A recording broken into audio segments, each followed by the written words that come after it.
This, to me, is very telling. My first 2 years out the league and in the media, I spent at the Cowboys facility doing a show for the Cowboys, was very intimate with that organization.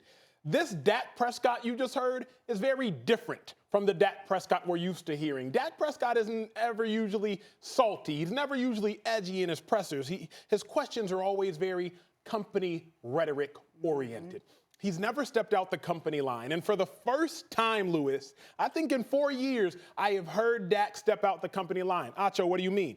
Okay, remember when we were asking Dak about Ezekiel Elliott's contract? It's business. I'll let business be business. Remember when the kneeling issue came up in 16 and 17, where the Dallas Cowboys, we stand for the national anthem. Dak Prescott has always iterated exactly what Jerry has wanted him to iterate. Well, now he's done all the right things, but he still ain't got his contract. Meanwhile, his buddy Zeke, 2016, domestic assault case that he was questioned about. 17, pulls down a woman's shirt. 17 again, involved in an incident out of Dallas bar. 17, suspended for 6 games. Then 2019, he was detained for pushing a man at a music festival. Zeke gets $90 million. Dak has done everything right, and regardless about how we feel about him, the stats say he's a top 10 quarterback. The stats. I think for once, Dak is irritated, he's agitated. Enough is enough. First time we've heard him step outside the company line. You say nice guys finish last. That's what it looks like. Yeah. That's exactly what it looks like, Lewis. Yeah, I think Dak is saying this. Look, I'm looking out for Dak right now. I'm not really worried about Jason. Jason's been skating by here for a long time being average. Jason can handle himself. And I think Dak is actually, he's kind of tired of everyone looking for reasons as to why he shouldn't get his money instead of looking for reasons as to why he should. Look, we all know that he didn't come up big in this game against the Philadelphia Eagles. We know that. You play with an AC sprain, anybody who's at an AC sprain, anyone who sits out there on a couch and watches football and says, well, Dak should be completing those passes. I don't care if he's healthy enough to go out there, he should be completing the passes. Let me jam your shoulder up into your neck and sprain your AC joint, and then let me see you go out there and throw a football and throw it with a relative amount of accuracy. Dallas knew what they were getting into when he played in this football game, and I think right now he's kind of sitting there going, it's funny how people highlight my failures but really don't put any shine on my successes. So look, I'm done with all the company speak. I'm done with sticking up for everybody else. I'm done with answering those kind of questions. I'm worried about me. I'm trying to get myself ready to win this game this coming weekend and see if we have a shot. After that, I will handle my business after that. Because he knows he's in for a fight to get what he thinks he's worthy of.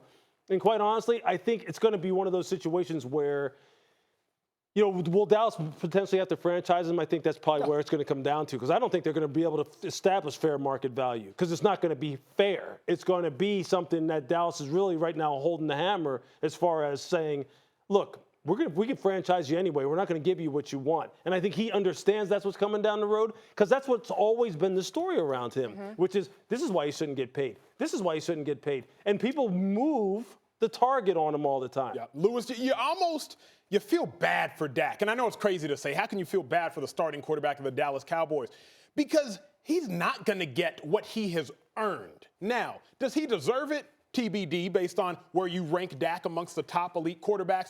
But here's what we know. Since he has entered the league, he does still have the 3rd most wins of any quarterback to Tom Brady and Russell Wilson. Potentially a skewed stat. Drew Brees has missed time. Aaron Rodgers has missed time. But if we still look at his winning percentage since he's entered the league, he has the 8th highest winning percentage. I think winning is a quarterback stat. So statistically, Charlie, he is a top 10 quarterback.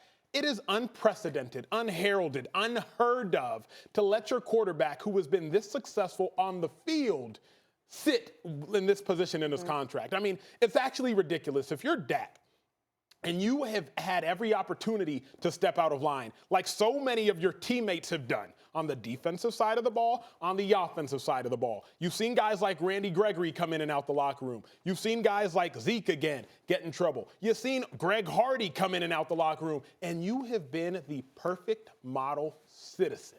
And you've delivered 39 wins over your first 4 years. And you're sitting here, week 17 of the last game in your contract, and you don't have a deal? To me, I'm fed up. I've had enough. The only thing I will say in the Cowboys' defense is we don't know where Dak is coming in officially and where the Cowboys are coming in officially as far as what kind of guaranteed money, how much of it is fully guaranteed at signing, what's the average per year going to be. We don't know that yet. But we don't know that for sure. It matters only because we're talking about why hasn't the deal gotten done? Why isn't he signed to a long-term deal? We don't know what Dak is asking for. But we do know this. You can tell, and you read his body language right. And I'm not a body language reading expert, but I am a common sense expert. I'd like to think when it comes to the business of football. This is a guy who right now, as the season kind of comes to a close, Dak's picture has gone from here, worrying about what's good for everyone, to here. I'm doing what's good for me. I really don't care about Jason, and he shouldn't. Because this is going to be a very interesting offseason, because you're right. If I'm him, and I'm looking at all the people who have gotten paid, whether it be DeMarcus Lawrence, whether it be Jalen Smith, whether it be Ezekiel Elliott, I'm going. And then, remember, before the season started, I believe it was Stephen Jones and Jerry Jones who both said, yeah, we would love to get Amari Cooper's deal done. We'd love to get that deal done. He said, man, he hasn't really done anything for us. And Dak is more important, Louis, to your point. Yeah, he's showing you a little bit of, Charlie, I think he's I think he's changing his philosophy a little. Well, I don't know if he's changing it. But that whole moniker of nice guys finish last, I think Dak's saying, look, it's kind of, it's time to buckle down here a little bit and start getting tough with this. Because regardless of how this season pans out, I deserve to be locked up and have some financial security as far as my position on this football team. Dak has done everything on the field and off the field to be one of the highest paid at his position. Does Dak deserve $35 or $40 million based on, performing in the clutch against the Eagles game last week? You can make the argument no. But if you look at the numbers, which his agent should do, and just slide the piece of paper to Jerry Jones and say, hey, third winningest quarterback since he's entered the league, he deserves to get essentially whatever he asked for, assuming it's not astronomical and crazy. Bear in mind, Patrick Mahomes is going to outdo that deal anyway. So if you're Dak, enough is enough. I personally would have done it sooner. Kudos to Dak for playing the company line thus far as well. Yeah, and just you would like to think that objective data really will rule the day many times in contract negotiations. Thank you so much for watching ESPN on YouTube. For more sports highlights and analysis, be sure to download the ESPN app. And for live streaming sports and premium content, subscribe to ESPN+.